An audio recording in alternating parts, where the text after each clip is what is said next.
And we have some more people. Guys, you'll have to stay, but just a half an hour, so maybe you can survive still. Otherwise, you can sit in the aisle.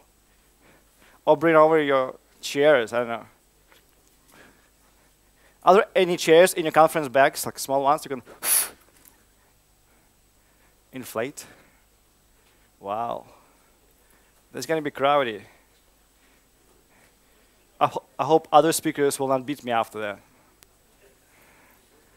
I want to be good to other people, yeah. So I guess it's time to start. Yeah, managers always come late, right? They're not late, they are delayed. Yeah, well, it makes me worry now. I have to deliver something very good now. So many people are watching. So much pressure on me, so much expectations. And it's hard to deliver it incrementally. You have to do a big bang stuff, right? So, yeah. Are you guys comfortable over there? Yeah? Yeah. I think you have the best position. You can quit at any time without disturbing other people. If you guys sit here, you'll have to be here, yeah? Right? Sorry about that. Bad joke. Yeah, so it's about management, and I will set my timer so that we leave on time for the lunch, right? And I have to confess, I'm not a great manager. So about 4 years ago, I started doing Scrum trainings and a bit of Agile consulting, and I also invited quite a bunch of well-known speakers to visit Ukraine, and then I didn't know how to manage this situation.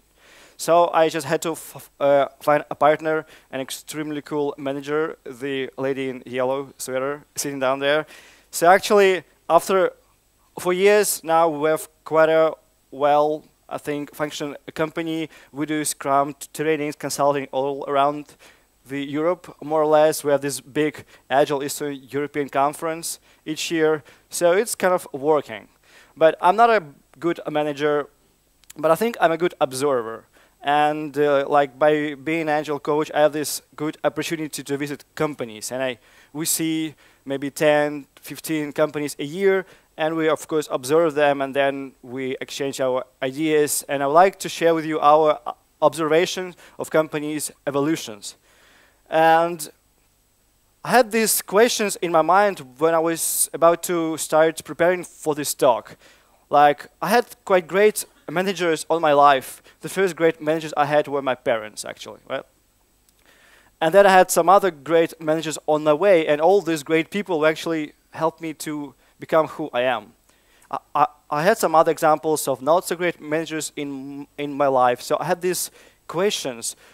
What is great management? What is not so great management? In small companies, you usually don't have any managers, but it's kind of working.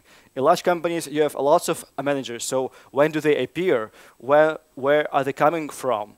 What are they supposed to do? And things like this. So I found it for myself that the best way to get your questions answered is to apply for a conference talk. This would give you a hard deadline, so you really need to find these answers. So I'd like to share with you the answers I found. Yeah. So it's about company evolution, and we see lots of companies, small and big ones. And somehow in small companies, it's much more fun to work in somehow, right? And if you are in a big company, you still have some people who have been there from the very first days. And they speak about these nice old times where you would be able to meet your founder at a coffee machine and talk to him. And now it's not like that. So let's start from the beginning. When the earth was warm and there was dinosaurs right there.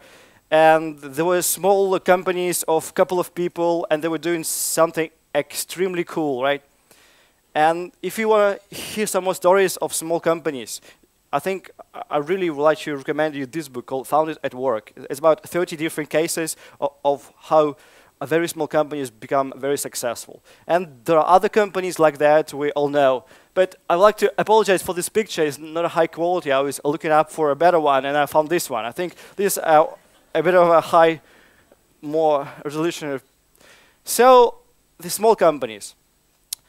I'll not be talking about a concrete company. I will like to present a more generalized case, right? So generally speaking, it all starts with someone who has a dream to change the world, right? Someone who has an idea and he really wants to implement it. So he starts dreaming, and maybe someone else joins him, and now they start dreaming together, and they dream so loud that other people join them, right? And so far, there were a gang of people who really become a dream team. They know what to do. They know why they're doing that. They don't really have to manage these people. They are self-directed and empowered. I apologize for people who not see the signs down there. So it's a dream team. They just work and they produce stuff, right? And hopefully they produce stuff which people want, right? Now we have this stuff called Lean Startup or Customer Development thing, which can actually help you to deliver what people want. So let's assume these guys managed to find something which people need. And now it's a question of scalability. Can they scale? Can they, if you put more money into this company, can they produce more of this nice stuff, right? So investors start to push and start to shovel money in the company, and now the founders says, hey, we need to scale up, right? As we've just done here in this room, right? Well, a couple people, then more people. Hey, can we scale up? And what actually happens is that you start hiring, right? You start hiring helpers. So this girl, she was a great analyst. Now she has a couple of friends who help her. This guy was a developer, was a great developer. That's why he was there from the beginning, and now he has a couple of helpers. This guy is a designer. Designer usually doesn't need any helpers. He can do it on his own. Sorry for the designers in the room. This is my observation, right? So, well, investors start shoveling more money on the company. Now they grow and grow until sometime someone says, hey, this situation really becomes unmanageable. You can't really manage all these people. And by the way, I'm not a great manager. I was there because I'm a great developer. So maybe I just go and do some stuff. This actually happened with Apple, with Steve Wozniak, the Apple co-founder. He just said, hey, I don't want to manage all that crap. I just want to do the things I love, the circuits, electronics, programming, right? And some other people will say, hey, it's not manageable. I will better find another small company which is fun to work, where I can do my little cool analysis, hard words, analysis,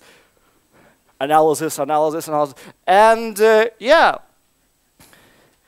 Oops. Yeah. So at this point of time, this guy over there, he thinks, hey, I need managers probably. I need some kind of another structures of the company, because this structure is not working anymore, right? So he shouts to the space, hey, I need managers. And managers come usually from the space, right? So I think managers are actually aliens. They come from outside. You usually don't have them in the company, so you really need to invite them. And they come. So this is a typical manager. Can you guys make it like this? Yeah, you guys great managers, I guess. So this guy is named Spock, as you might know, right? Actually, Spock states for Specially Placed Organization Control Keeper. So these guys, they come from outside to help this organization stay alive, and they control its structure and how it's organized. If you don't believe me, managers come from the space, read this book. Managers are from Mars, developers are from Venus. Really proves the whole stuff. Yeah, it was a joke. So now coming back to situation, how the company is looking now looks more or less like this. Now you have this another layer, managers, and it's of course it's a simplified case. It might look a bit more different, right? So these people are project managers who are now there to manage projects because the projects become unmanageable. So they're actually there to fix the symptoms, right? The situation is not manageable. But if we do some kind of Wi-Fi analysis on that and try to go into root cause, we might find maybe there's something else which should be fixed in the company, right? So we need managers, someone says. Well, it's easy, just go and hire them or invite them, right? But why do we need managers? Well, most likely because there's a chaos, right? But why there's a chaos? Well, maybe because people lack direction, or maybe there's some other causes. Well, people started to lack direction because in the beginning time, in the old times, there was this small team, right? And they were self-directed, and they know where to go. And now all these new people, they don't have the direction. Why? Well, because probably people got disconnected from the goals. They don't talk to the founder anymore. They don't know why they're doing this stuff. They just are working from 9 till 6 or 11 till 8, like in Ukraine they would be working. And they're just working for money, and they kind of change time for money, sort of thing, right? So hiring managers is easy, but going down this root cause and trying to fix this stuff is a bit more difficult. Well, in big companies, there are usually much more problems which exploring the company with. So motivation becomes a problem, right? People don't know why they're working. They just work for money, and maybe there's another company around the corner where you can do the same stuff for maybe 200 more, right? So motivation becomes a problem. When motivation becomes a problem, quality becomes a problem. People don't feel they really need to invest into quality, right? Integration becomes a problem. Now you have many teams, they really need to integrate their code, and becomes just hard. More code, more people, harder to integrate. Engineering becomes a problem, right? Iterations become a problem if you start doing Agile. All the common problems appear. Nobody knows what the hell problems appear, right? Development, configuration, change, programs, everything is now problematic. So these are a way to do, just to hire managers, right? Yeah, I'm not saying managers are causing these problems. I really appreciate good managers. I really saw a lot of great managers. Most of you are managers who are much better than I am. So I'm not saying managers are bad or managers are causing these problems. In my opinion, managers are some kind of a sign there's something in the system is broken, and now you're just trying to patch this problem with hiring someone from the outside. Yeah? So this place, let me ask you a question. Is it a safe place?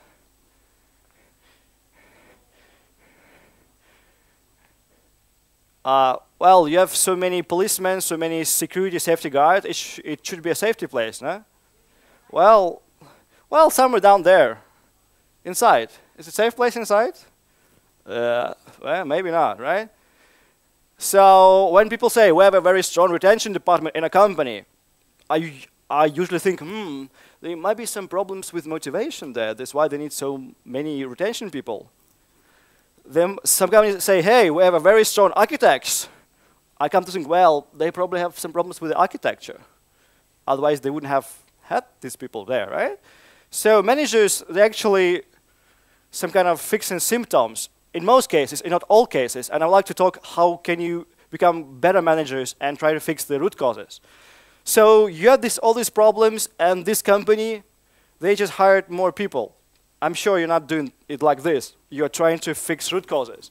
But let's assume this company hired more managers. Now they have these many lines of managers, right? Yeah, it might even look like this. Right, a very bad picture from the internet. Yeah, but yeah, because in Agile software development, you still need to do some software development. Someone still needs to shovel, or shovel was the right word, or produce some code, right? Someone still to do some software development, right? We have these 3 stages where people just listening, and there's open space. I just went there before this talk, and people writing some JavaScript. It's cool, right? So you still need to do something, right? And this person actually knows that something has to be produced, and it's now hard for him to see what's happening down there. So he calls his managers and says, hey guys down there, what's happening down there? Like, oh, it's okay, sir, it's manageable, we manage this. And he says, hey, I cannot see the results. I think we need to measure it, right? They start measuring. We have lots of talks on metrics at the conference. Metrics, probably something that is not working. That's why people need metrics. So, well, these people come back to the departments, and now they start measuring. Hey, by the way, we have now a QA department. Why? We have problems with quality, right? Quality is a problem that we need to hire some more people to control the quality. Yeah, so now they start to measure and they start to optimize stuff. And of course, if you are this manager, you cannot optimize everything. You can't measure everything. You can just measure, optimize what's below you, right? And let's forget about software development. That's boring. Let's talk about something extremely cool. Let's talk about boiling potato. You guys love potato here, like cepelina and all that kind of stuff. Bulvis, right? We also like potato in Ukrainian, and we call it bulba, which is probably the same word as you guys have here. So let's assume these people are boiling potato. So you probably, these people are peeling potato, right? Cleaning potato. These people are cutting potato. These people are boiling potato. And these people are checking potatoes nicely boiled, right? Like this little company which is making money on that. And maybe someone else is doing cepelina out of this potato, whatever, right? And let's assume this department, they started to measure, and metrics somehow are the worst in these departments. Cutting potato is a bottleneck, not really cutting it nicely or not that fast. Let me ask you a question. If you are a manager of this department, what can you do? How can you cut potato faster? Hire more people? Well, maybe. Let's assume they have no budgets for this year, and they just have to optimize something with these people. How can you cut potato faster without inviting more people? Was that automation? Might help. Any other ideas? What's the fastest idea you can think? Bigger slices. That's obvious, right? Bigger slices, faster. Overtime. Thank you, sir. Overtime will produce more, but most likely these people want you to pay for overtime. It's not really working. But if you can figure out how to hack your process and cut it bigger pieces with the same amount of people, no overtime, no automation, you can cut faster, right? Yeah, that's good. Now this metric is very cool in this department. KPIs are growing. These people are getting bonuses. Everyone's happy. Here. What's happening here now? What usually happens if you, with boiling, if you got it in larger pieces? It takes more time to get it ready, right? So now these people become a problem. And they start to optimize boiling, so maybe someone gets not very nicely boiled potato in the end, right? So they just like start to push blame on each other. It's not really working because we optimize a part of the system, right? In Lean, we say optimize the whole, right? Optimize the whole system from the beginning until the end. That's only how you can get the optimized system. If you're optimizing only a part of the system, probably this leads to sub-optimization. But this company is built that it's hard to optimize the whole thing. No one actually sees the whole thing. People see only parts of the system. That's what they optimize. So if the company grows, it will look like a feudalistic country. Everyone's owning his little part of stuff, his little lands with these slaves. I don't know if I this word. And he tries to do something with these people. But for the whole country, it's not really working. Yeah, and it might lead to ruins or catastrophes. Yeah? Yeah, so this is basically my learning from this talk, that management is hard. Especially it's hard when you try to manage wrong things, right? And this is end of side A of my talk. I drink some water and I'll change to side B of my talk. Right? You guys can think about that. Thanks.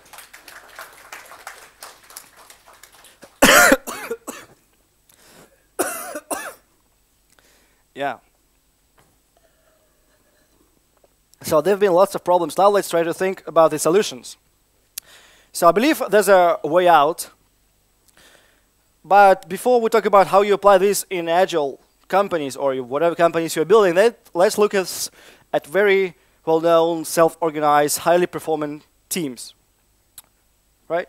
But if you look inside this team, it will look chaotic, most likely. People are doing something you don't really understand. If they follow any rules, they just work in some stickers on the wall. They just work in coding, co-programming, pair programming, whatever. So if you will be a manager for this team, you would try to make it look better. But maybe it's good from the outside, right? It was actually the Beatles. So I like to talk about the Beatles slightly as a very highly performant, self-organized team, in my opinion. And I actually love the Beatles.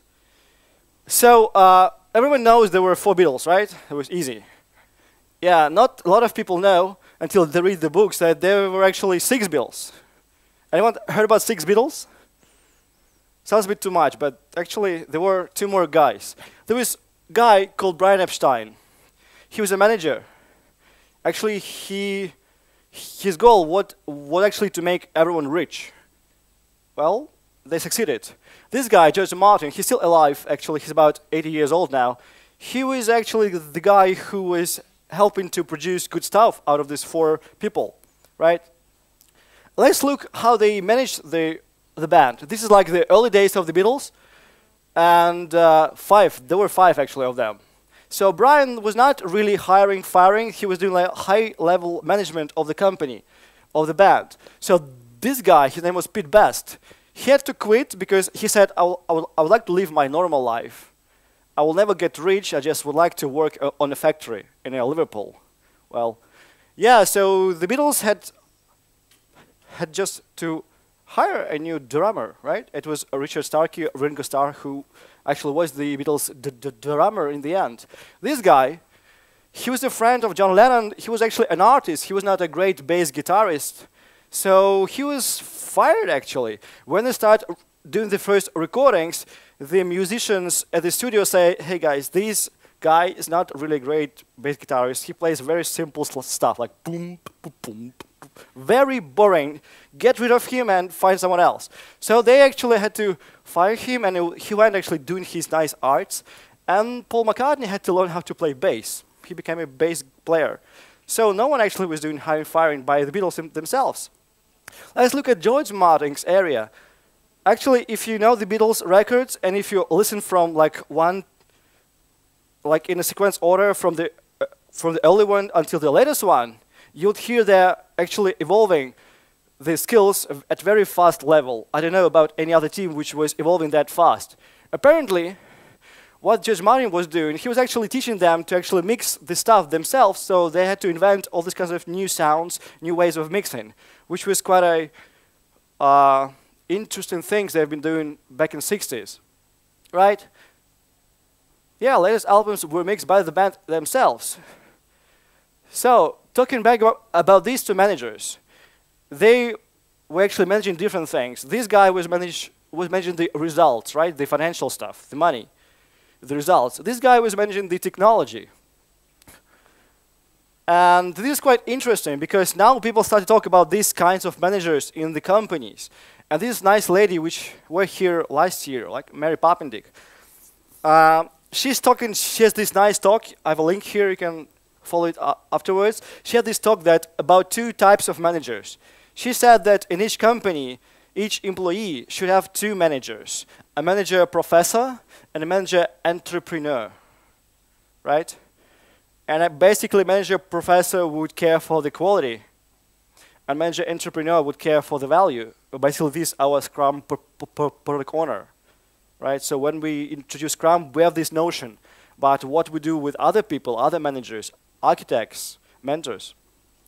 I come to think actually that there should be 3 types of managers for everyone in the company, right? I think there should be more managers actually than there are now. 3 types of managers for everyone in your company. Let's look how I've heard companies are now organized. And I think this is the future of agile enterprises. Let's start from the blank page, right? Let's assume we're doing Scrum, we value feature teams. Feature teams is the team which has all the kind of skills in it, right? So for these guys to be able to produce a feature, they need some developers, some testers, some UX people. Now the sun is coming up. Thank you. Yeah, that's good. Summer is back. So this team is working with the product owner of the product A, and they're developing some features for this guy. Maybe this guy, product owner of the product A, needs to go faster. So he doesn't push on people, go faster, do faster. Well, they just introduce another feature team which work together with this feature team. They work in parallel, they eat from the same backlog, and they produce results together. Let's assume it's a product development company and they have another product. Well, there would be another product owner, most likely, to manage other product, and there will be another team, maybe smaller team, maybe it's a simpler stuff, maybe just a little startup in the company. So these 2 people are managers of type A, of type 1. They're managers, entrepreneurs, right? They manage what? They manage results. They care about results. They just need features. The faster as possible, the better as possible. Just do it, more of that nice stuff. Well, of course, if it's a small company, it might work. But if you have many developers, many testers, many UX people, many whoever else, they need to synchronize, they need to learn from each other, right? Before, these people were sitting in one department, they had these nice talks, they went to have some coffee together. Now we spread them across different rooms, like at this conference, right? Feature team A, feature team B, feature team C. And you don't see your friends, developers from the other team anymore. But there's some interesting learning happening here. Why don't we share this learning back, right? So most likely there's an architect in the company, and I call him development mentor. Because he should not be architecting, he should be teaching people to produce better code, better architectures. We might most likely have a highly skilled QA person who would become a test mentor. She would teach these people to produce, to test better, to build in quality, to teach developers, to automate, all the kind of stuff. Maybe UX people also have this notion. So this is a manager type 2. It's a manager professor. These are managers, professors. They care about quality and mastership. They really want the team to do good at what they're doing, right? So there's a nice balance right there. Value and quality.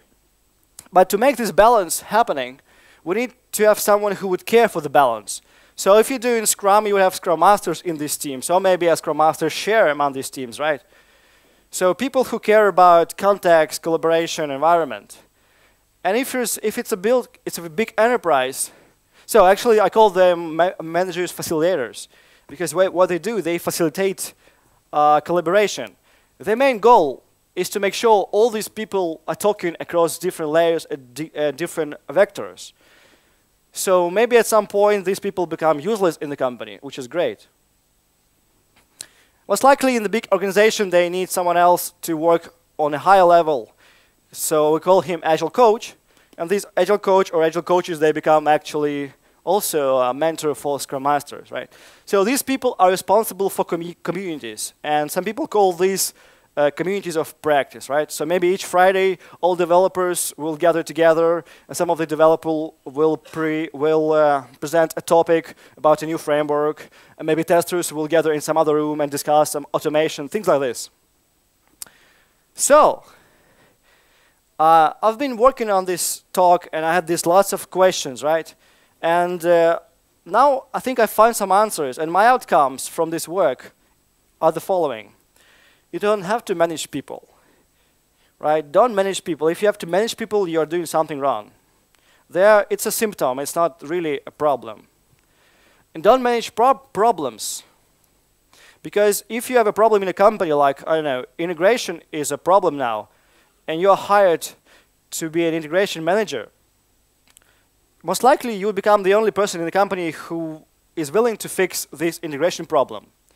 And you become so much responsible to fix it, then automatically you start a buffer for all this information about integration, and you will not have time to tell other people, to teach other people. To make your integration work, you will start just directing people. You will start actually managing people. So these are related things. And I don't think this is the right thing what managers have to do. So don't manage people unless you really have to. Don't manage problems. Find someone else to fix it. Find someone else who would also share with you the responsibility of the problem, and help these people to learn how to solve these problems themselves. So about what you have to do, right? So because everything goes, actually, these also symptoms. Instead, try to work on the root level. Here, go deeper, dig into the ground. And there's a nice book called Drive by Daniel Pink, which is usually quoted highly in Agile conference because it's really provides something interesting observations. And if you're a manager of any sort, it's a must-read book. So make sure you read it. So what this guy talks, actually, if you are lazy reading, you can go at TED.com conference and download his 20 minutes talk, and you'll get the core of his knowledge. So actually, it's as you might guess from the name, this book is about motivation, right? So he says you have to enable these 3 drivers. And these 3 drivers, they come from the inside of people. You just need to provide some kind of context, environment, so that people really can motivate themselves. So you have to enable purpose. People really like to know why they're doing what they're doing. Being a developer, I know that it's completely boring and it's completely demotivating to do something without actually understanding why you're doing that, right? So in Agile, we have user stories, we talk about user personas, we have product owner presenting the vision and the goal of release and the goal of sprint. Everything of this helps people to understand why we're doing that, and it enables some kind of internal motivation. Autonomy. People like to know what's the goal, and they would like to find their ways of going there, right? You might need to help them slightly or direct them or teach them to walk to the goal, but they like to find their own ways. And mastery. People really value if doing this stuff, they really develop themselves, they really become better at what they're doing, right? That's why we have those people down there coding JavaScript. They just like to learn something more about JavaScript, I guess. So if we look at this picture again, this enterprise, we have these 3 kinds of managers. And I believe that the manager of type A, he actually manages purpose. These people, they care about mastery, right? They really teach people how to do stuff. And these people, they manage autonomy. They help these people to start owning the process and start doing great work together. So if you're a manager of some sort, try to match yourselves on this axis and try to find what would be your better place. Should you be a purpose manager? Should you mentor people how to do stuff and how to solve problems of any sort, integration, configuration? Or maybe you would teach yourselves to become a Scrum Master. We have nice classes for Scrum Masters, right? And that's basically what I wanted to talk about you. And yeah, I hope these somehow reprogrammed your brain slightly, or at least your brain is now a little bit cracked.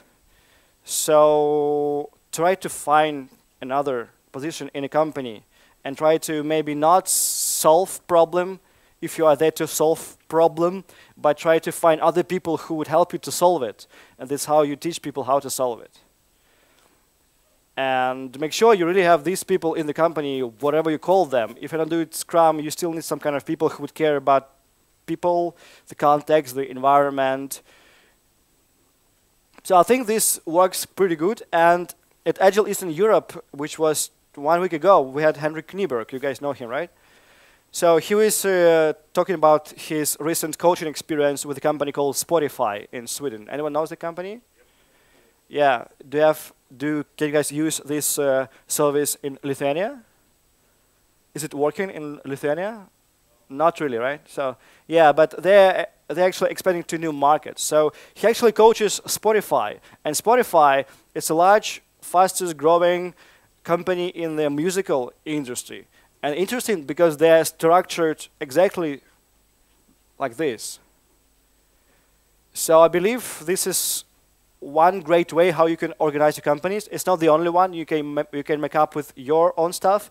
But I believe if you have to grow and you have to scale, you really need to do feature teams and do all this kind of stuff. So it was 32 minutes. I am available for questions. If you guys want to throw tomatoes, then let me know. I will hide myself. Yeah. Yeah. Anyone? Yeah, we have. You don't have project managers in the picture. What would be your recommendations to them? Yeah, that's a good question, right? So I think you really can survive with only these 3 types of managers. And well, that's a difficult topic actually, right? Because well, typically project managers they do a bit of everything, typically. They talk with the customer, they get responsible for the deadlines, sometimes they even do estimations on their own. On the other hand, They usually are responsible for the technology, and because maybe in the past they have been developers, right?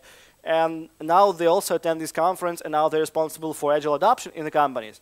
So I believe project manager is a kind of very packed manager. He does everything. But this is great because he actually can do everything, right? But it's hard to be a project manager because you know so much that it's easier for you to start giving orders. It takes a lot of time to teach people. It takes a lot of time to share all the information you have, and you know everything, so you automatically start giving orders to people. Do this, don't do that. It's the fastest way, right?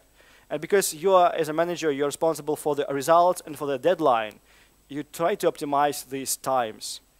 And of course, giving orders is the fastest short-term technique of management, right?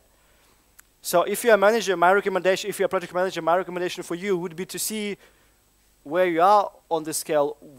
What are your main skills?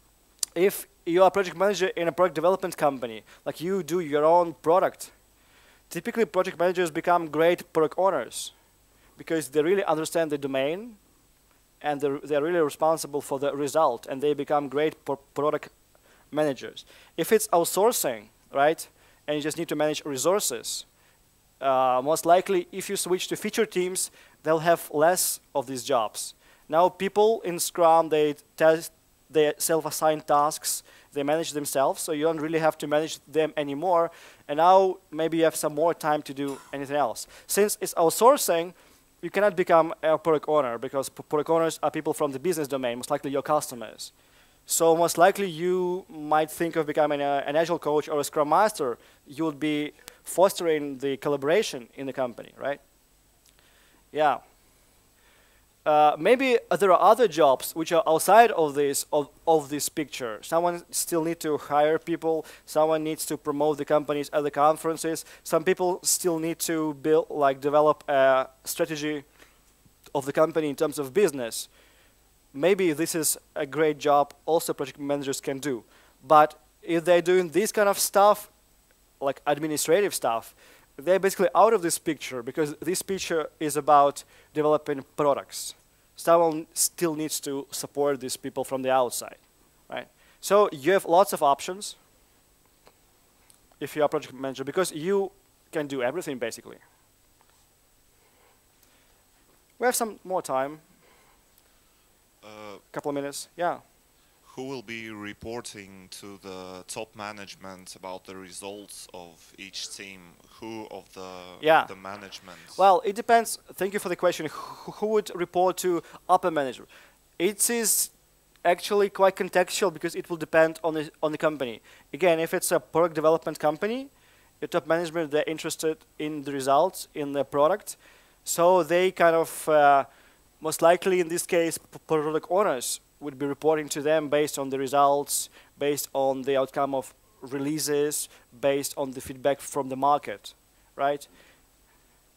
Most likely, product owner, if you have lots of product owners, they would form a product owners team of some sort, and there will be, like if you look up this picture, there will be other people helping to do product ownership. In big companies, you cannot have a single product owner who can do everything. He needs to have analysts to work with him. He needs to have sales and marketing people to help him all the stuff. So there are lots of people who stand behind the product owner's backs, in my understanding.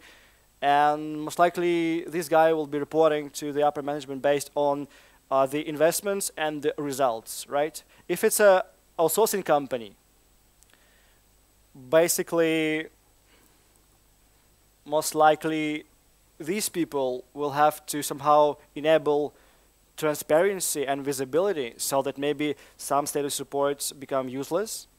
Well, if these teams are producing everything the customer over the ocean needs and the customer is happy, well, maybe you don't need that many status reports. Maybe you can just call the customer once in a month and ask him, well, how do you think our team is working, right? So I'm not saying you don't need any status reports, but maybe some of them become useless now because there's transparency and because the customer is actually managing the development.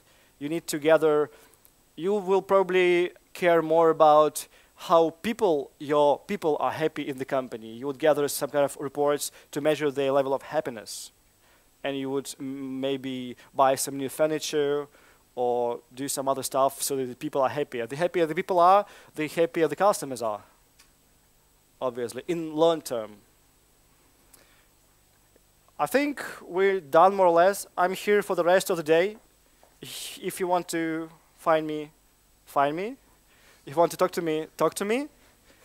I'll be quite happy to talk to you and listen to your ideas, maybe your case studies, maybe you have something else working for you. I'd like to learn from you. Otherwise, thank you very much. Yeah, my Twitter, my email, I'm searchable on Facebook.